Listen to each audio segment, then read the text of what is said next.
এই পরের জগতের একটু আলামত, সেটাই হচ্ছে ঘুম।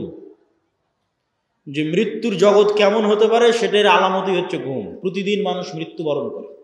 বারজাখী জগৎ কেমন হতে পারে সেটার আলামতই হচ্ছে ঘুম।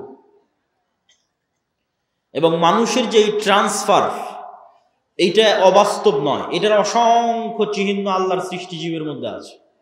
গায়েবের অসংখ্য আলামত আল্লাহ হয়তো মানুষের মধ্যে দিয়ে রাখেনি, কিন্তু আল্লাহর অন্য সৃষ্টিজীবের মধ্যে দিয়ে রেখেছে। যেমন আল্লাহর একটা সৃষ্টিজীব প্রজাপতি।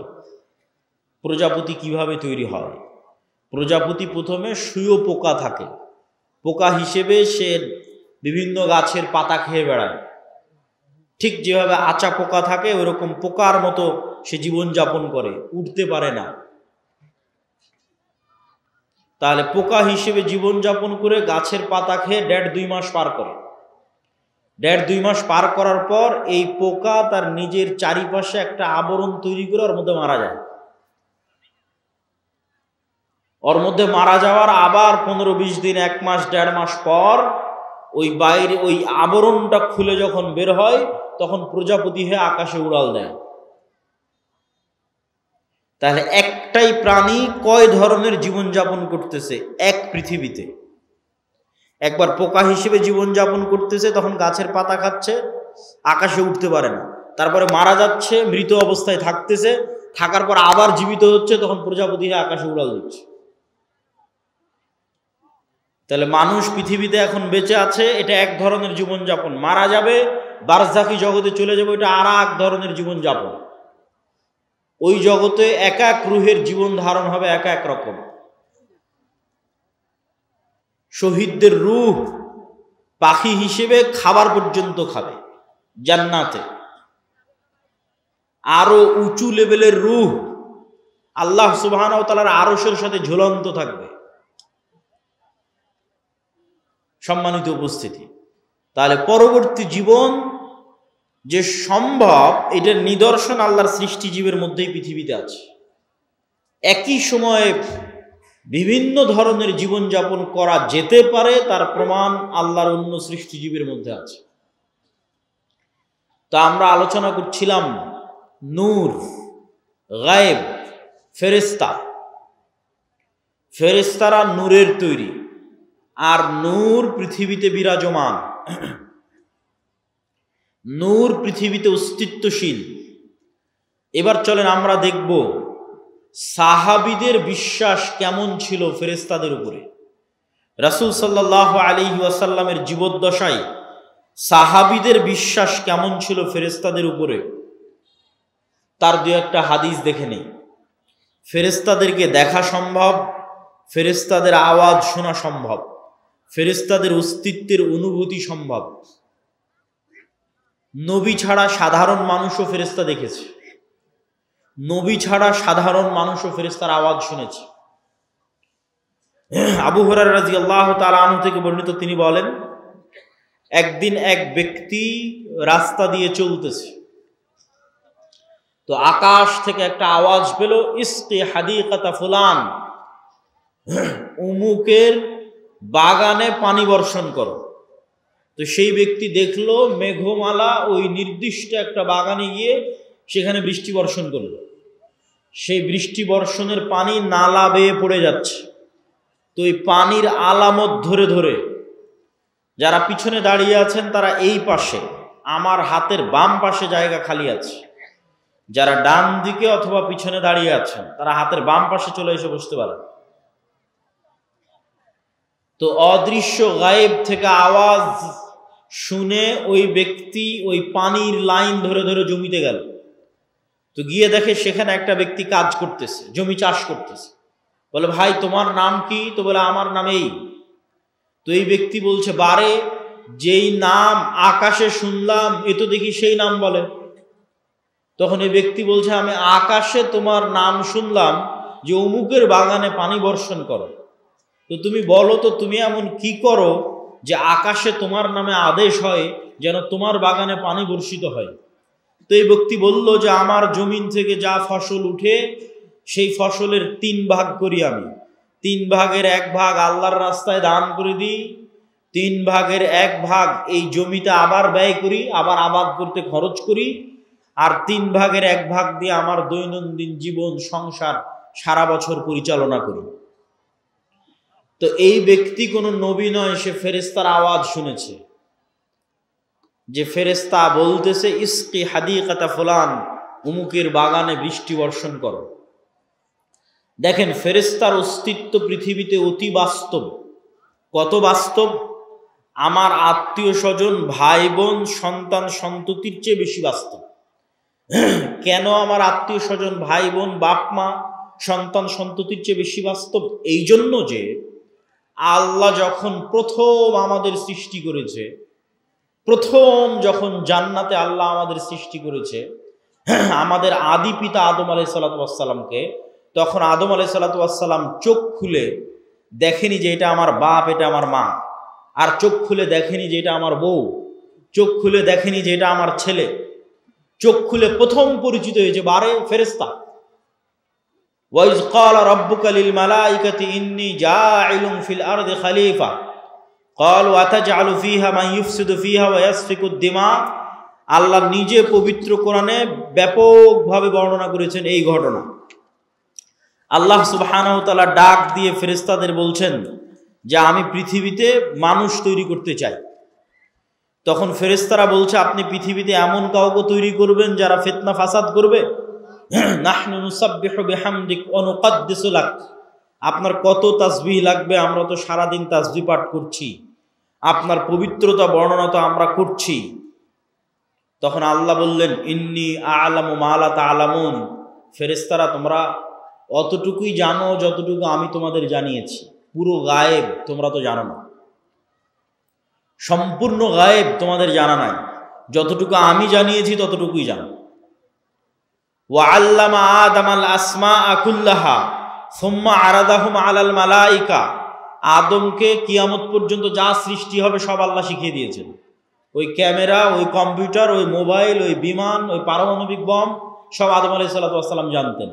আদম আলাইহিস সালামের ব্রেনে ছিল বলেই সেটা ট্রান্সফার হতে হতে হতে হতে হতে হতে মানুষের ব্রেনে এখনো আছে। এই জন্য ওটা মানুষ বের করে নিয়ে আসতে পারতেছে। যদি বাপের ব্রেনে না থাকে জীবনে সম্ভব নয় ওটা নিয়ে আসা। বাপের ব্রেনে ছিল, ট্রান্সফার হতে হতে মানুষের ব্রেনেও আছে। সময় সাপেক্ষে যুগের প্রয়োজনে বের হতে থেকেছে।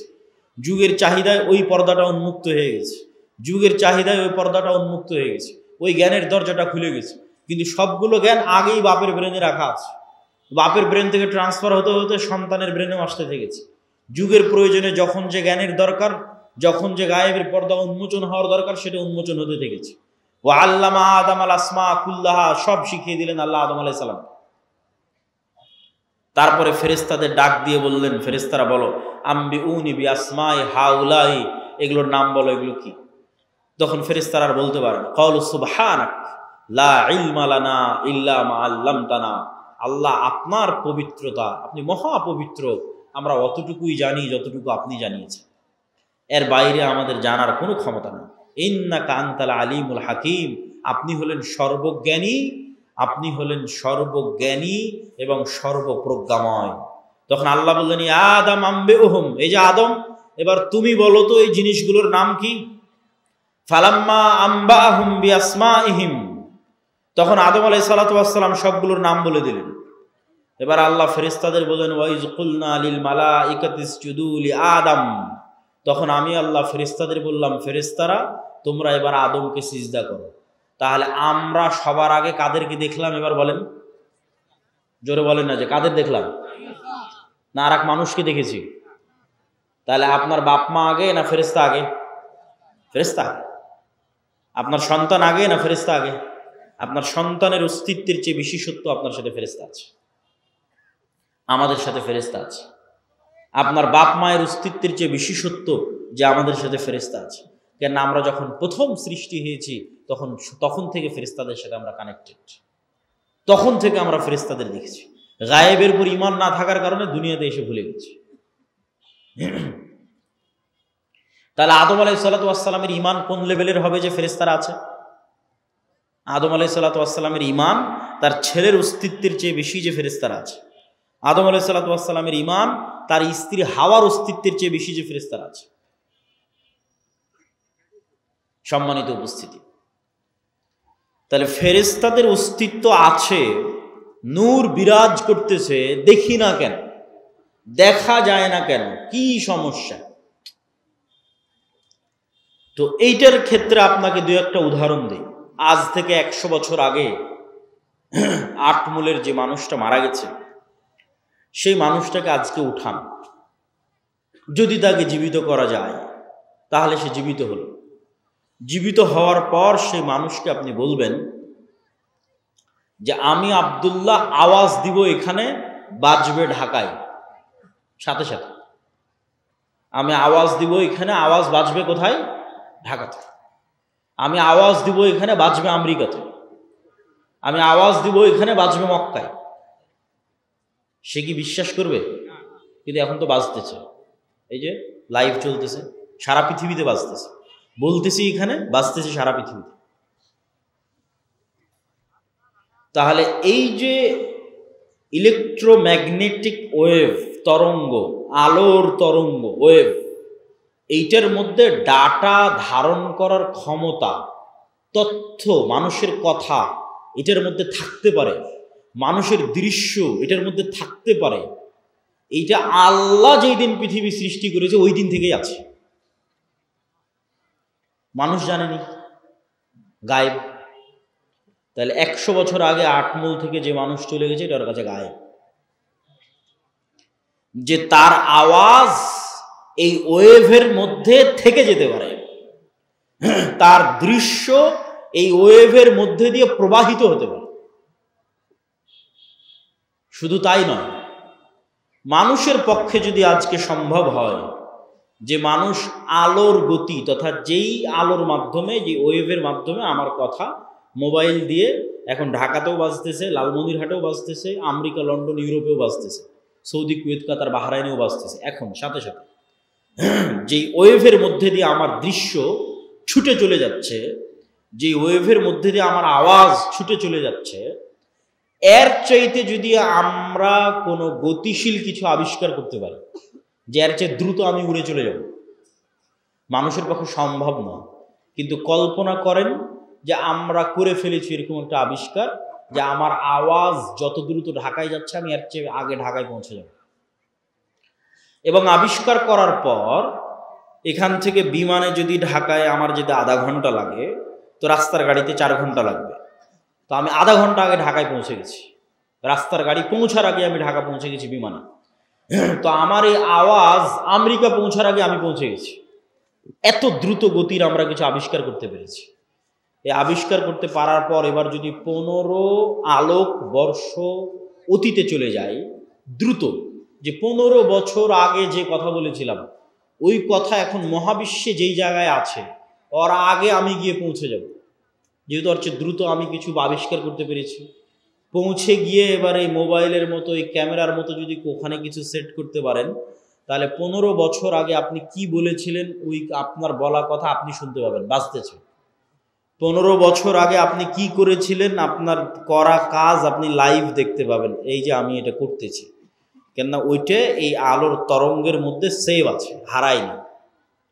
বিজ্ঞানীরা এখনো জানে না যে পৃথিবী যখন প্রথম সৃষ্টি হয়েছে তখন পৃথিবী থেকে যে আলো মহাবিশ্বের দিকে ছুটতে থেকেছে ওইটা এখনো মহাবিশ্বের শেষ মাথায় পৌঁছতে পেরেছে কিনা। তাহলে এভাবে যদি 1400 বছর আগে চলে যান, তাহলে মুহাম্মদ সাল্লাল্লাহু আলাইহি ওয়াসাল্লামের হাদিস বুখারীতে পড়া লাগবে না, আপনি কানে শুনতে পাবেন, নিজে কানে শুনতে পাবেন, যেমন এখন লাইভ বাজতেছে। তো 1500 বছর অতীতে চলে গেলে আলোর গতির চেয়ে বেশি গতি নিয়ে মুহাম্মদ সাল্লাল্লাহু আলাইহি ওয়াসাল্লামের হাদিস নিজে কানে শোনা যাবে, বদরের যুদ্ধ লাইভ দেখা যাবে, বাস্তবে হচ্ছে এটা দেখা যাবে।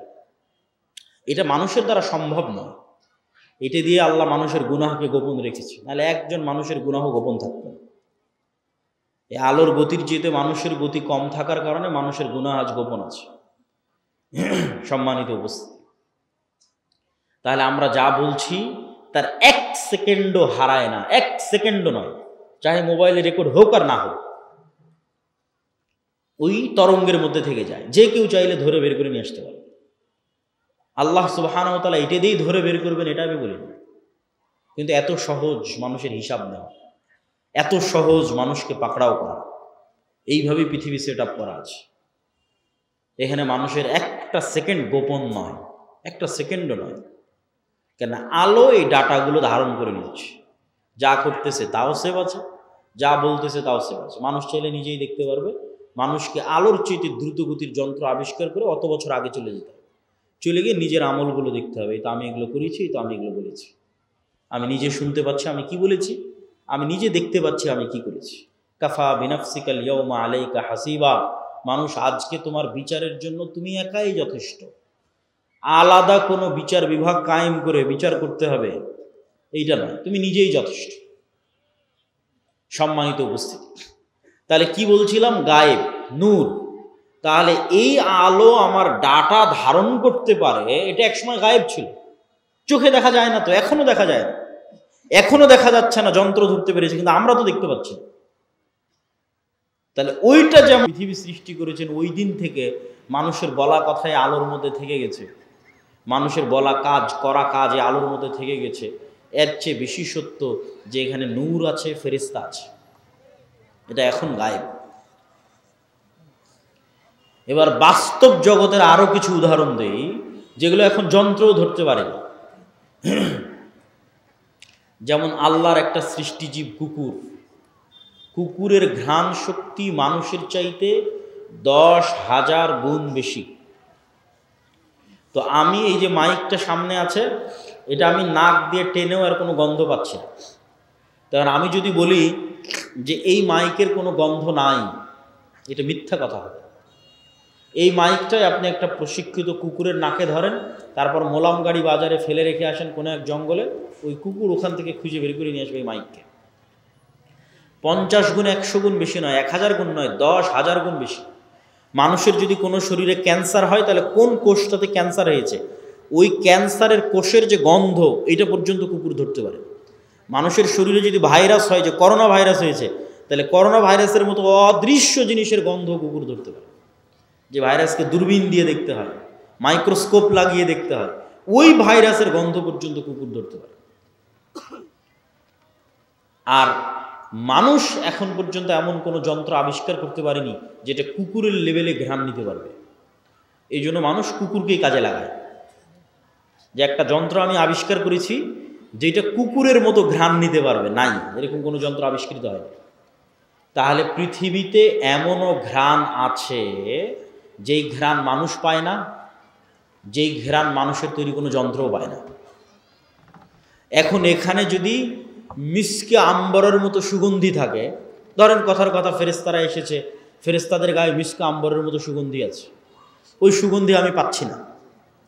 কথা কি আমার বুঝতে পারছেন? তো আমি যে ওই সুগন্ধি পাচ্ছি না, তার মানে সুগন্ধি নাই, এটা কি ঠিক? এটা ঠিক না। ঠিক তেমনি এমনও আওয়াজ আছে, কবরের আযাব কই, শুনতে তো পাই না। পাশ দিয়ে পিঁপড়া যাচ্ছে, শুনতে পান? শুনতে পাই না। এই রেকর্ডারও যদি ওই পিঁপড়ার কাছে লাগান, তবুও ধরা যাবে না পিঁপড়ার আওয়াজ। তাহলে পিঁপড়ার হাঁটার আওয়াজ হয় না? মিথ্যা কথা। সাপের যাওয়ার আওয়াজ হয় না? মিথ্যা কথা। ওইটা যেই লেভেলের সূক্ষ্ম আওয়াজ, ওটা আবার আল্লাহর আর এক সৃষ্টিজীব ধরতে পারে। যেমন হাতির মতো অন্য আরো কিছু প্রাণী আছে, আর আওয়াজ ধারণে খুবই সূক্ষ্ম, কয়েক লক্ষ কোটি কিলোমিটার দূরের আওয়াজ, সূক্ষ্ম থেকে সূক্ষ্ম আওয়াজ ধারণ করতে পারে। তাহলে কবরের আযাব হচ্ছে, কে শুনতে পায়? আল্লাহর সৃষ্টিজীব শুনতে পায়, মানুষ শুনতে পায় না। তাহলে এটা এখনো পৃথিবীতে এরকম অসংখ্য সৃষ্টিজীব আছে যাদের একজনের কাজ আর একজনের সাথে মিলবে না। আপনি একটা ঘরের মধ্যে একটা বাবুই পাখিকে ছেড়ে দেন, তো জানালাই খুঁজে পাবে না কোথায় জানালা, একবার দেওয়ালের সাথে বাড়ি খাবে, একবার ছাদের সাথে বাড়ি খাবে, অথচ আপনি দেখতে পাচ্ছেন এটা জানালা, ও জানালা খুঁজে পায় না। ওর দৃষ্টিশক্তি ওইভাবেই আল্লাহ সীমাবদ্ধ করে রেখেছে। তো ও যেমন জানালা খুঁজে পাচ্ছে না, ঠিক তেমন আপনি ফেরেশতা খুঁজে পাচ্ছেন না। ওই পর্যন্তই আপনার জ্ঞানের সীমা, দেখার সীমা, অনুভূতির সীমা। সাপ মানুষকে দেখতে পাই, যে আমি আব্দুল্লাহ 5 ফিট 5 ইঞ্চি, 5 ফিট 6 ইঞ্চি মোটা, এরকম দাড়ি, সাদা কালো, যেভাবে আপনি আমাকে দেখছেন এভাবে সাপ দেখেন। এভাবে দেখার ক্ষমতা আল্লাহ সাপকে দেয়নি। সাপ বুঝতে পারে তাপ, তাপ দিয়ে বুঝতে পারে যে মানুষ। কুকুরও ওইভাবে দেখতে পারে না, কুকুর মাত্র দুইটা রং দেখতে পায়।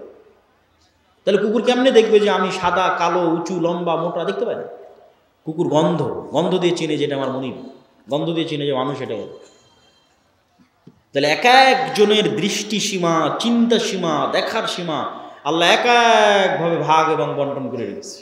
এক একজনকে এক এক জগতে সীমাবদ্ধ করে রেখে দিয়েছে। মাছকে পানির জগতে সীমাবদ্ধ করে রেখে দিয়েছে। ঠিক সেরকম ফেরেশতার জগৎ এই পৃথিবীতেই আছে, ফেরেশতারাই আছে পৃথিবীতে।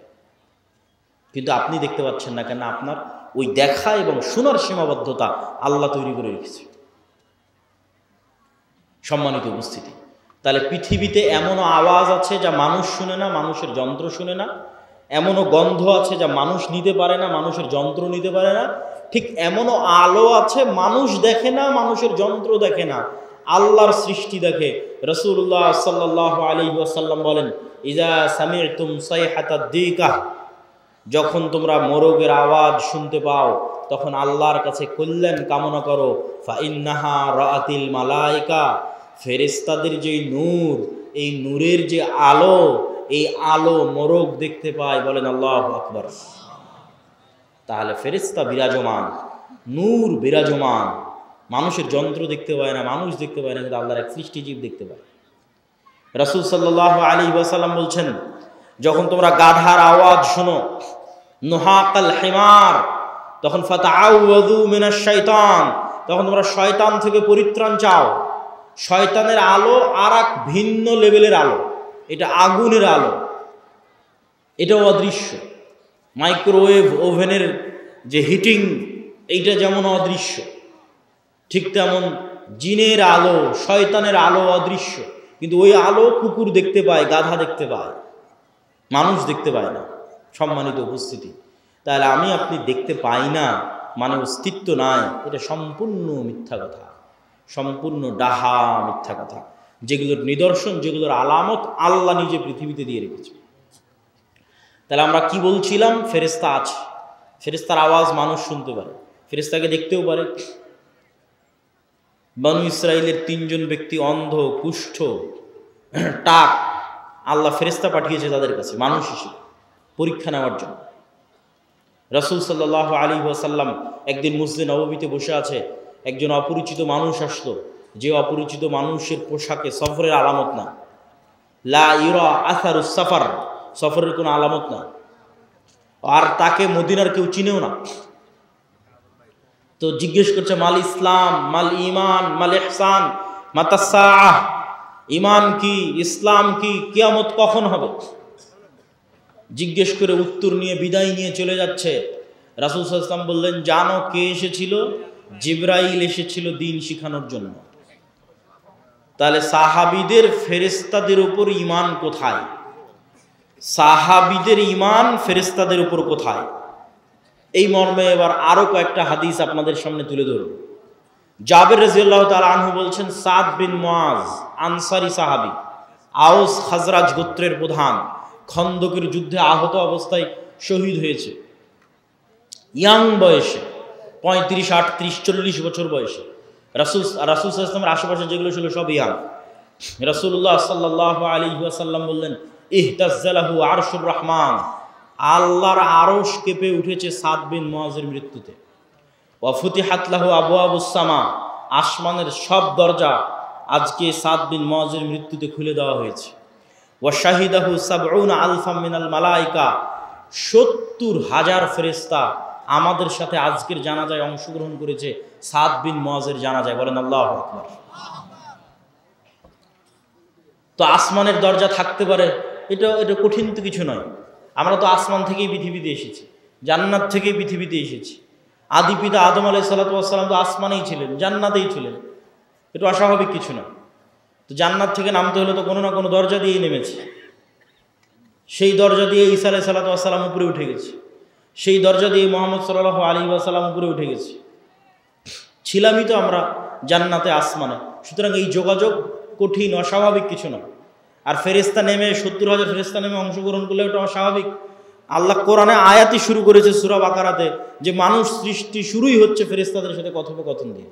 আদম আলাইহিস সালাতু ওয়াস সালাম চোখ খুলেই দেখতেছে ফেরেশতাদের, তাহলে এটা অস্বাভাবিক না। ইমান বিল গায়ব না থাকার কারণে মনে হচ্ছে অস্বাভাবিক, ইমান বিল গায়বে ইয়াকিন না থাকার কারণে মনে হচ্ছে অস্বাভাবিক। জাবের রাদিয়াল্লাহু তাআলা আনহু বলছেন, লাম্মা কুতিলা আবি, আমার পিতা যখন মারা গেল, অনেক মেয়ে রেখে, ঋণ রেখে,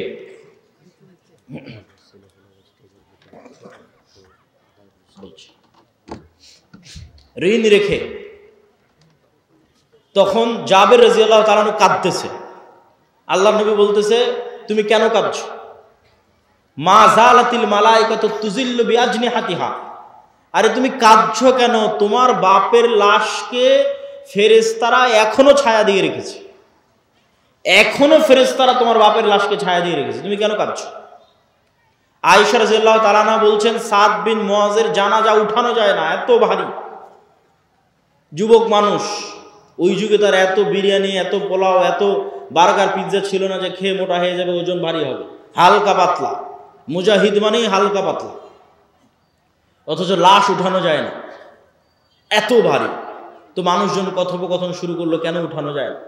আল্লাহ নবী বললেন, সাদ বিন মুআজের জানাজার সাথে, সাদ বিন মুআজের এই লাশের সাথে এত বেশি পরিমাণে ফেরেশতা লেগে আছে যে এই লাশ ভারী হয়ে গেছে, উঠানো যাচ্ছে, এত বেশি পরিমাণে ফেরেশতা লেগে আছে।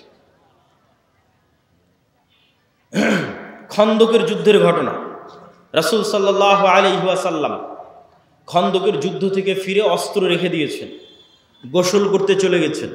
জিব্রাইল উপস্থিত হয়ে রাসূল সাল্লাল্লাহু আলাইহি ওয়াসাল্লামকে বলতেছে, আপনি অস্ত্র রেখেছেন, মা ওয়াজাআনা সিলাহ, ফেরেশতারা এখনো অস্ত্র রাখেনি। ফেরেশতারা কেন অস্ত্র রাখেনি? বানু কুরাইজা, বানু কায়নুকা, বানু নজির, তিনটে ইহুদি গোত্র গাদ্দারি করেছে, এদের শাস্তি দিতে হবে। আল্লাহর নবী সাহাবীদের বললেন, ফেরেশতারা অস্ত্র রাখেনি। জিবরাইল এসে বলতেছে, চলো, যুদ্ধ এখনো শেষ হয়নি, যুদ্ধ করতে হবে। সব সাহাবী মিলে অস্ত্র উঠিয়ে আবার যুদ্ধের জন্য এগিয়ে গেলেন। এই পর্যন্ত আয়েশা রাদিয়াল্লাহু তাআলা আনহার বর্ণনা। এবার আনাস রাদিয়াল্লাহু তাআলা বলছেন, কাআন্নী আনজুরু ইলাল গুবারি সাতিআন ফি যুকাক বানি গানাম, বলছেন সাহাবীরা সহ আল্লাহর নবী সহ যখন আমরা বের হচ্ছি ইহুদি গোত্রগুলোর দিকে এগিয়ে যাওয়ার জন্য, তখন আমাদের সামনে দেখছি ধুলায় অন্ধকার। ঠিক যেমন 500-1000 মোটরসাইকেলের শোডাউন দিলে গ্রামের রাস্তায় ধুলা উঠতে থাকে, পিছনের গাড়িতে করে যদি আপনি থাকেন দেখবেন যে ধুলায় অন্ধকার হয়ে গেছে রাস্তা।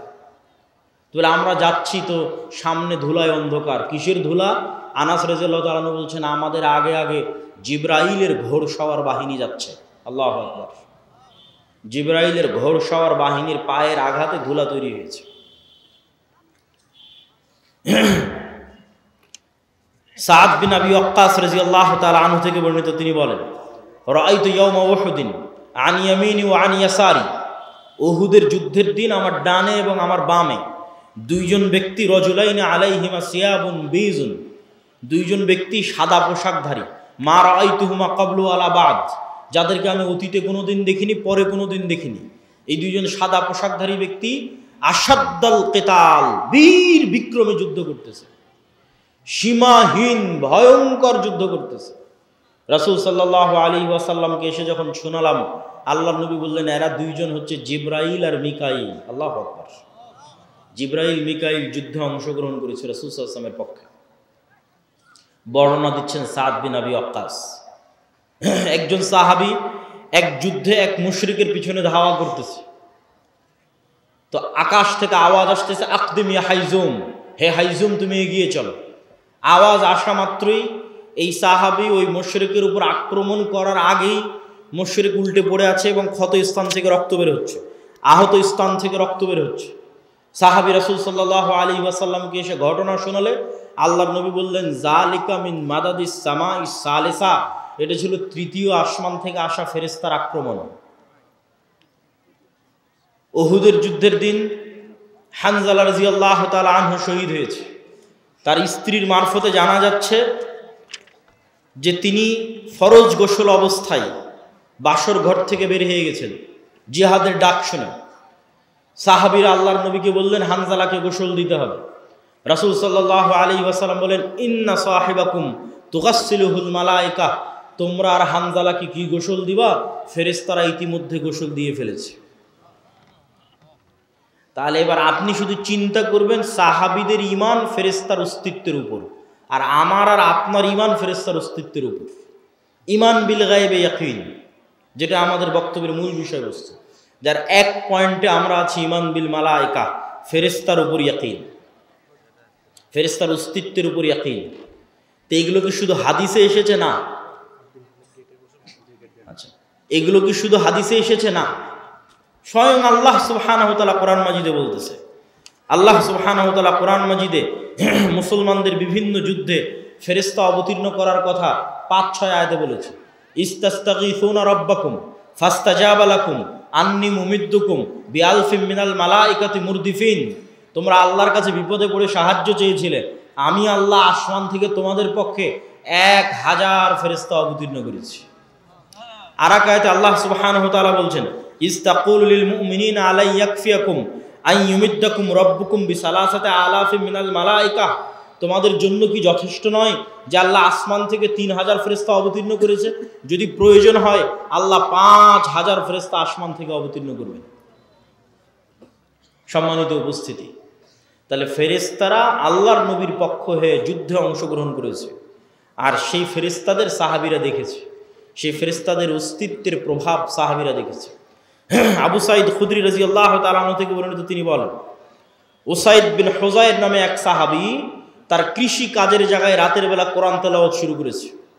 কোরআন নূর, কোরআন তেলাওয়াত শুরু করেছে। তো তার ঘোড়া লাফালাফি করতেছে কোরআন তেলাওয়াত শুনে। উনি কোরআন তেলাওয়াত থামিয়ে দিয়েছেন, আবার শুরু করলেন, আবার ঘোড়া লাফালাফি করলো। ৩ বার এরকম হওয়ার পর আর কোরআন তেলাওয়াতই করলেন না। আল্লাহর নবীকে এসে ঘটনা শোনালে আল্লাহর নবী বললেন, তিলকাল মালাইকাতু দানাত লিসাউতিক। উসাইদ, তোমার কোরআন তেলাওয়াতের আওয়াজে আল্লাহর ফেরেশতারা সব ওখানে নিকটবর্তী হয়ে গেছিল, যেই ফেরেশতাদের দেখে ঘোড়া লাফালাফি করতেছে। তুমি যদি সকাল পর্যন্ত তেলাওয়াত অব্যাহত রাখতে, মানুষেরও ফেরেশতাকে দেখে নিত। মানুষের ফেরেশতাকে দেখা অস্বাভাবিক কিছু নয়, যেটা আমরা শুরুতেই 2টা দলিল দিয়ে নিয়েছি যে মানুষ ফেরেশতাকে দেখতে পারে। সম্মানিত উপস্থিতি, তাহলে ফেরেশতারা অস্তিত্বশীল, ফেরেশতারা বিরাজমান, এবং কিয়ামতের পূর্ব মুহূর্তেও মানুষ ফেরেশতা দেখবে। মানুষের যদি ঈমান বিল গায়ব নাও থাকে তবুও দেখবে। ঈসা আলাইহিস সালাতু ওয়াস সালাম যখন নেমে আসবে তখন 2 ফেরেশতার কাঁধে নেমে আসবে। দাজ্জাল যখন মক্কা এবং মদিনায় প্রবেশ করবে তখন ফেরেশতারা উন্মুক্ত তরবারি হাতে থাকবে। তো এই আলোচনা থেকে আমাদের শিক্ষা কি? এই আলোচনা থেকে আমাদের শিক্ষা হচ্ছে যে পৃথিবীতে মানুষ 2 ধরনের, হয় শয়তানের গোলাম, শয়তানের বন্ধু, আর না হলে আল্লাহর গোলাম, আল্লাহর ফেরেশতার বন্ধু। এখন আপনি নিজেকে খুঁজে নিতে পারেন যে আপনি কোন কাতারে, আপনি শয়তানের গোলাম, শয়তানের বন্ধু, না আল্লাহর গোলাম, ফেরেশতার বন্ধু। দেখেন রাসূল সাল্লাল্লাহু আলাইহি পরীক্ষা যে আপনি শয়তানের সাথে না ফেরেশতার সাথে। রাসূল সাল্লাল্লাহু আলাইহি ওয়াসাল্লাম বলছেন যে জিবরাইল আমাকে মিসওয়াক করতে বলছে, তো মিসওয়াক করতে করতে আমার দাঁতের মাড়ির গোস্ত পর্যন্ত ছিলে গেছে। কেন মিসওয়াক করতে বলছে? আমার মুখের গন্ধে জিবরাইলের কষ্ট হয়। তো আল্লাহর নবীর পবিত্র মুখের গন্ধে জিবরাইলের কষ্ট হয়, তাই বারবার মিসওয়াক করতে বলছে। আর আপনার 8 মাইল শিবগঞ্জের যে মানুষ রাত দিন বিড়ি সিগারেট খাচ্ছে, ওর কাছে ফেরেশতা আছে না শয়তান আছে?